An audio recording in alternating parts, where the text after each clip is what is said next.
We are very close to the most glorious weekend of the year. Of course, that's after Father's Day weekend. Nothing competes with that. Football season's on the way, and we'll talk about someone who is making a difference in Baton Rouge. Let's get her done. Roll it, Kirk.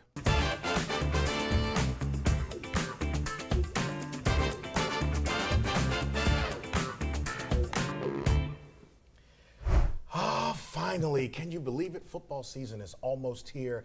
A 5-day football extravaganza is on the way, but you'll start the year with the Tigers in Las Vegas, Nevada. Gordy Rush, who's the general manager at Guarantee Media, is here with us on the show this week to talk about the kickoff of the football season. I'm hoping he endeavors to behave, but I don't have much confidence in that as he's here. What's on, G? It's good to be here. So you ready for football season, huh? I am excited about football season. Yeah. So it's been a long, hot summer. And, of course, LSU starting off in the desert. Yeah.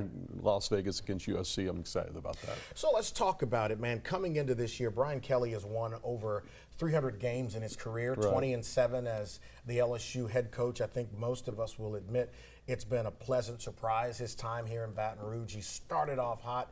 Pretty decent year last year. He's had a Heisman winner under his belt since he's been here in Baton Rouge. What's your expectation for the team overall this year? Look, I think more of the same. I think they're going to be a very good football team. I think obviously we're in interesting times in college football with the transfer portal, and there's so many unknowns. And you know, when you look in a sport that theoretically, you go back over the years, I guess you should say, you have consistency in all the great programs. They have kids that stay 2-3 years, they build up, and you're usually 2 and 3 deep on some of your best SEC teams. That's not the case anymore. Yeah. Arkansas, I want to say, had 49 people come in and out of their program in the last 2 years. So I think Kelly's trying to get some continuity. And when you look at his history, it's been year 3, wherever he's been, Notre Dame, Cincinnati, Grand Valley State. That he's had that breakthrough season. So it'll be interesting if he has it this year. So, you know, it's so interesting. Coming into year number 1, most of us had calibrated expectations, didn't expect very much. Then you start off so hot and you win all those games. You have a 10-win year in year 1. Year 2, expectations were a little bit higher after year 1, especially after what basketball and baseball had done, women's basketball and the baseball team. What's your vibe about where people in Tiger Nation are about this year? Well, I think people are optimistic. You know, again, I think when you look at LSU's football team, offensively, this is as good as it gets. They have the best offensive line in the country. Yeah. We've seen enough of Garrett Nussmeier, although he hasn't started a lot of games. He has NFL arm talent. This wide receiver group might be the deepest group in school history. I mean, they're almost 5 and 6 deep in spots with that. So they're tremendous on offense. $1 million question, what's going on defense? What about that? It was the worst defense in school history. New coordinator, a lot of new faces. They'll be better. They can't be worse. But I think they're going to overachieve. Is it going to be good enough to put you in this new 12-game playoff? We'll see. So you are now we are entering a post-Nick Saban reality in college football. Alabama is no longer the beast on the block that they were because coach is gone. What does that mean for the SEC? Well, I think there's more parity in the SEC. You know, let's face it, Georgia, the last 3 or 4 years, they've been the best program, even though Alabama beat them, right? But now you add Texas and Oklahoma to the SEC. Again, I think you have tremendous parity in the conference, and the top half is always going to be really good football. Right. I think you have that, and then you have a day and age now in which I think you're going to see the SEC and the Big Ten really, really push past the rest of the conferences because the amount of money they have on that TV contract, and those are 2 super conferences. So, look, each and every week it's been a war for years. It's going to be more of a war, you know, more important. And I think the big thing, instead of trying to be one of the 2 teams that got into the 4-team playoff championship, there's 12 spots.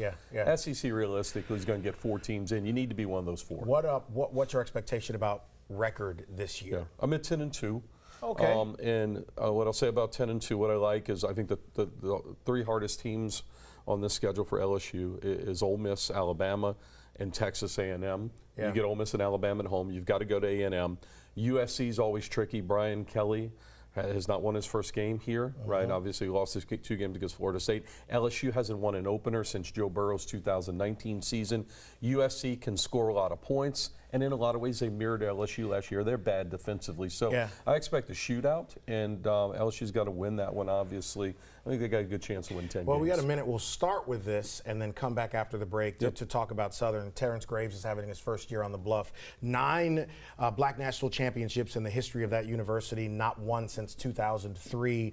Program's been up and down. What do you think about what's going to be happening on the Bluff this year? Yeah, it's interesting, you know, and we talk about the transfer portal. You know, it's hit all, you know, all divisions of college football, and obviously Southern as well too. You know, I think the story a couple of years ago obviously was J-State, what Dion, you know, did up there, and actually was up at Jackson State this summer for a kids track meet and got a chance to talk with some folks. Look, SWAC's wide open. I think SWAC's absolutely wide open, and the question, how are you managing your roster, and how can you build a little bit of continuity? Take a quick break. We'll come back with Gordy to talk a little bit more about Southern and the NFL. Stay right there. You know, we're fresh off the heels of one of the best Olympic performances that I've seen, and the Olympics returned to Los Angeles in 4 years for the first time in 34 years. There is a U.S. medal count. We crushed it, tying China with the most gold medals, and overall 126. The USA did their thing over in Paris, but specifically relating to back home, look at how LSU did. 3 gold medals. How about that? A total of 8 representing Tiger Nation over in Paris. Gordy Rush is still here with us. Quickly finishing our thoughts on SU on the Bluff. What are your thoughts about record this year, man? Well, you know, looking at non-conference is hard for me to tell. You know, I'm at a 7-4 as a guess for that. I'm interested to see what Mickey Joseph does up at Grambling. You know, Mickey Joseph was at Nebraska, almost could have got that job. There was some off-the-field stuff and wound up at Grambling. And he's been really active in recruiting the state. So I'd like to see, again, that rival, that Southern Grambling, be for a little bit more than just the Bayou Classic. All right, let's talk NFL. The NFL season begins on Thursday, September 5th. The Chiefs take on the Ravens at home. Yes, sir. You know, you are such a troll when it comes to the NFL, and I'm going to try to rise above it all in this segment there, Rush. Let's talk about, let's start with the Saints. The Saints return Derek Carr. They do have some good parts on the team. I'd like to know your thoughts on how they performed this year. Yeah, I've got them 8-9 this season, and one of the reasons why I think they're playing a tougher schedule, and you could see right there, last year they played a lot of inexperienced, young, unproven quarterbacks. They don't get that. It's a harder schedule, in my opinion. The Atlanta Falcons, with Kirk Cousins, I think are going to be a better football team. They needed a little bit of stability. I think they're my favorite to win the NFC South. And, you know, all in all, I have huge questions about this offensive line. And I think Carr, with the change of coordinator, was huge. I think it was a little too sophisticated. I think he'll be better. Is it good enough to take you to the playoffs? I don't think so. I mean, Saints, one of their strengths under Sean Payton, obviously besides Drew Brees, they were always drafted to the offensive line. They were always solid on the offensive line. There are a lot of questions on the offensive line right now. So, you know, who's a surprise team in the NFL right now? I mean, every year, you and I have been doing this for the past few years, and who's somebody out there that's a dark horse that you're saying they've been bad for a long time, but they could break through this year? Yeah, I don't know that it really falls that they've been bad for a while. I think Jacksonville Jaguars have a chance to be really, really good. They were disappointing last year. A lot of it, Trevor Lawrence was hurt. They put some good pieces together. I think Brian Thomas is really going to be an asset on that football team. And, you know, again, Houston, I think C.J. Stroud is special. They had a breakout year. They had a last-place schedule. I like Jacksonville to come back and win that division and potentially surprise some people. Joe Burrow is coming back off of his injury. I was watching an interview recently with him talking about getting stronger every day. He is already an elite quarterback in the NFL. What's your expectations for the Bengals? Yeah, I think they fall a little short. I think they get to the playoffs, maybe 10, 11 wins. But again, they have questions on the offensive line as well. They're going to be able to run the football.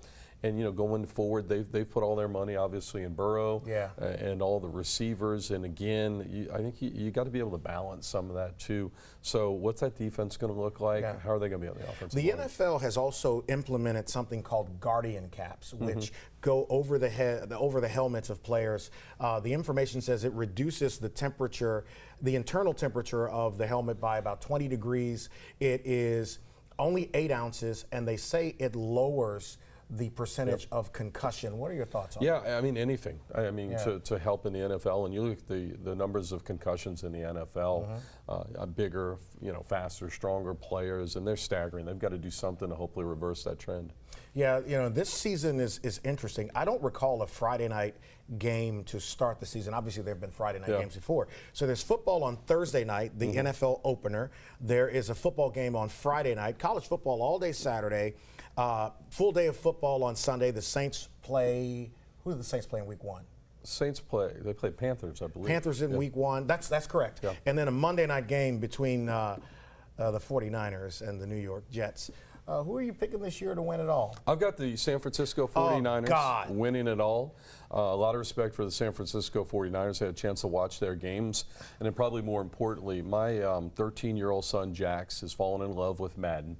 And I had to pick a team, and I don't get to play often. I needed to play the same team and learn their playbook. And so I chose the San Francisco 49ers, and I just have a newfound respect for them. I think they're going to win it all. I think it's going to be the 49ers and beating the Kansas City Chiefs, actually, next year in the Super Bowl. Clay? We're going to win 2 games this year. Well, I mean, I don't think so. Why would you do that? What do you, I like the San 3 years in a Francisco row 49ers. you've been picking against us. I like the Niners. I mean, is it wrong for me? I mean, a pretty good football team, Clay. We can have the same team, Clay. I vehemently dislike you. Do you?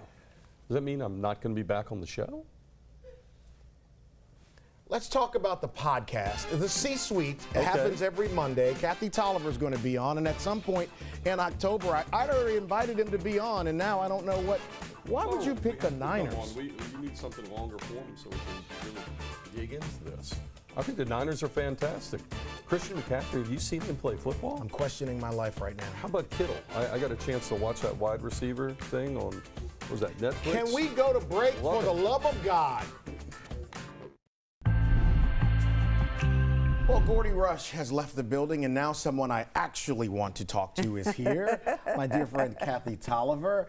You guys have had Cathy on the show before. She's Devin Page's grandmother. We'll talk a little bit about that in the next segment, but as I referenced going into break, Cathy's going to be my guest for the next edition of the C-Suite podcast, and she was joking about we can let our hair down up there for those of us who have hair. So you reached out to me last week about a conversation you had with teachers. Yes. So I'd like you to let our viewers in on that conversation and then talk about what you did on Saturday. So I happened to be talking to an employee of East Baton Rouge Parish School System. And they began to share with me, and I hadn't seen them in a long time. And they said to me, Cathy, we're getting ready to start this year. And I'm like, are you okay?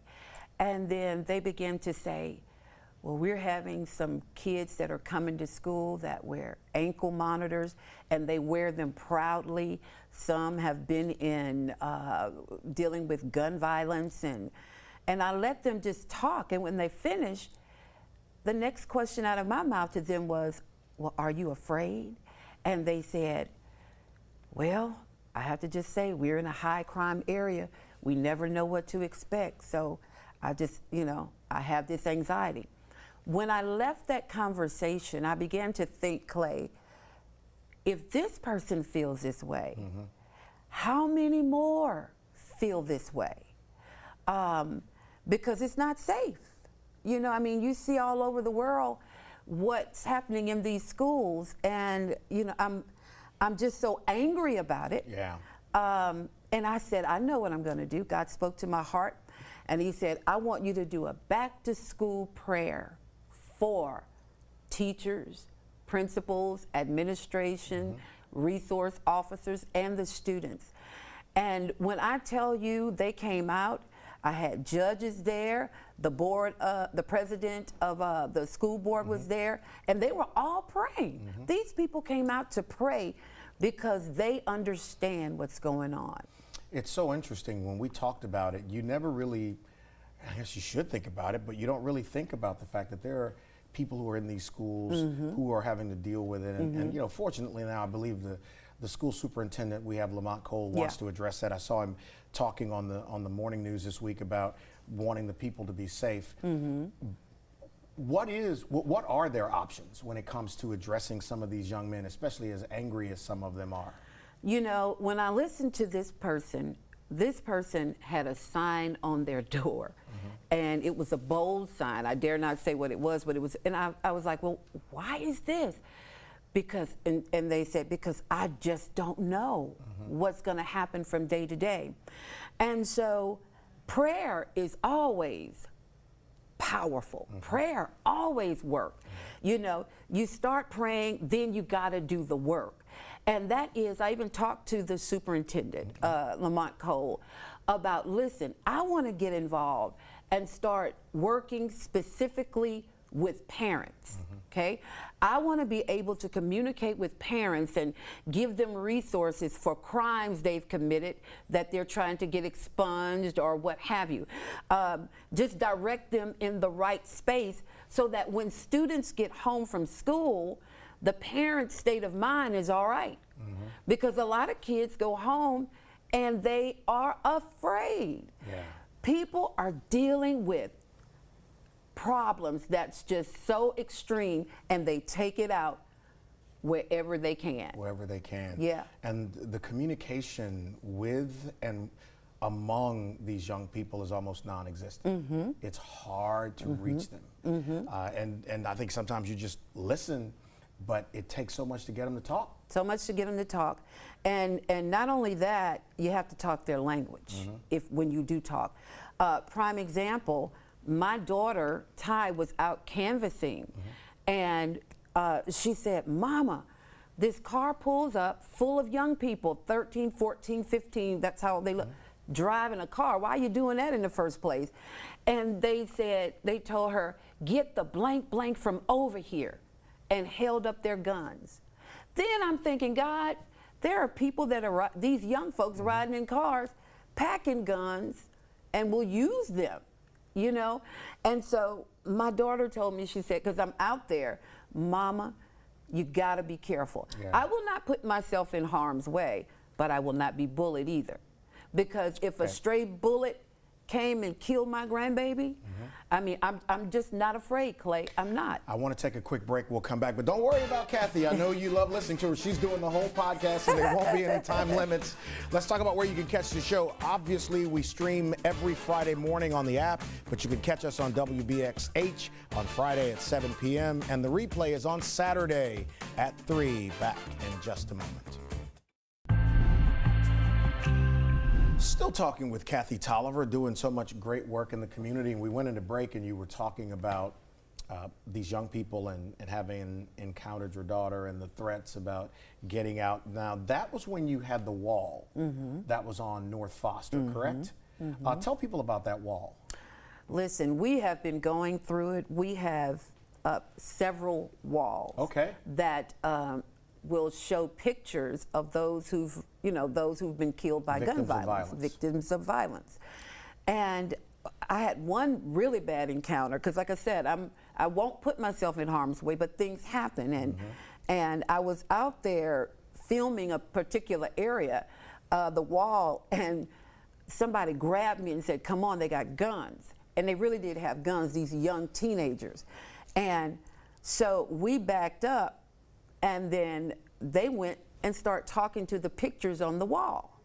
So I'm like, well, they must know somebody on the wall. And I was so angry, I said, no, no, no, no, you're not gonna run me. So I went back in that space and I began to stand my ground. Because if evil continues to prevail, what's good won't show up. We have got to address these situations. So they were looking at the wall. A lot of people don't want the wall up, but it's healing for these families. They've been sending me their pictures of their loved ones. And it's therapy also for me. Yeah. Well, this young man, and I think Alyssa has a picture of him that she can put on the screen as well, Devin Page Jr. We're going to talk about Devin on the podcast and let you know who he was even at 3 years old. There's pictures of him right there. Devin is part of the namesake of a public safety initiative here that has purchased, I think we have done nearly north of $1 million in technology on behalf of the citizens of Baton Rouge. We've done crime cameras, we've done license plate readers. We just put 4 license plate readers out at the Mall of Louisiana. We bought weapons detection software that we put in downtown Baton Rouge. We're still expanding the program, all in the name of Allison Rice and Devin Page Jr. I like to tell people you will never, ever, ever be able to tell the story of Baton Rouge again without mentioning that little boy's name. And so it's something we're pretty proud of. We're going to talk about it more on the podcast. But just initially, how do you feel knowing that your grandbaby is now etched into the story of Baton Rouge? Let me tell you something. I said this off camera, and I can say it to you on camera. I'm going to say it in your face. Clay Young put us on the map. He heard my cry, and he did that for us. You will never know how my daughter and I appreciate that, because I didn't know how I was going to do it. I couldn't go out into the community reckless, but when I sat down with you, then vision became. And you have stuck with us. No, listen, people, y'all can never tell me anything bad about Clay Young. You heard that, Johnny? Because that's the real deal. That's why I'm here today. Well, I tell you what, we're going to talk on the podcast. I'll give you a little bit, give Cathy an opportunity to tell you a little bit more about herself and the work we've known each other a long time. She's been in the community doing great work, and that'll be on the next edition of the C-Suite podcast happening at WAFB.com. Next week on the show, Superintendent Cole will be here to give you an update on how this first 3 weeks have gone for him. Check out the C-Suite podcast, and there's where you can find me on all the social stuff. See you next week, y'all. Have a great weekend.